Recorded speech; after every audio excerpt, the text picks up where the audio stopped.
Good morning મિત્રો। તો આજે ભારતના ઇતિહાસ વિશેના 10 ક્વેશ્ચન્સ જોઈએ। તો આજનો આપણો પહેલો ક્વેશ્ચન છે કે સિંધુ ખીણની સંસ્કૃતિનું રોપડ સ્થળ હાલમાં કયા રાજ્યમાં આવેલું છે? તો એનો આન્સર છે પંજાબ। ક્વેશ્ચન નંબર બીજો, ગૌતમ બુદ્ધનો જન્મ કયા સ્થળે થયો હતો? તો આન્સર છે લુંબિની।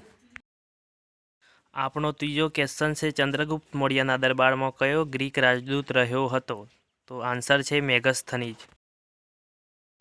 નંબર 4, ગુપ્ત સંવતની સ્થાપના કોણે કરી હતી? તો ચંદ્રગુપ્ત મૌર્ય પ્રથમ। નંબર 5, ચંદેલ વંશની રાજધાની કઈ હતી? તો આન્સર છે ખજુરાહો। નંબર 6, ભારત પર આક્રમણ કરનાર પ્રથમ આરબ મુસ્લિમ કોણ હતો?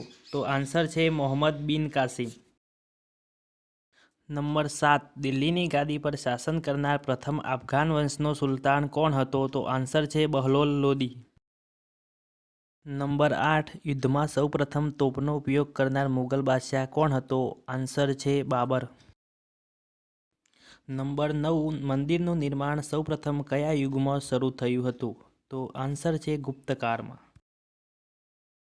નંબર 10, વિક્રમ સંવતનો પ્રારંભ ક્યારે થયો હતો? આન્સર છે ઈસવીસન પૂર્વે 58।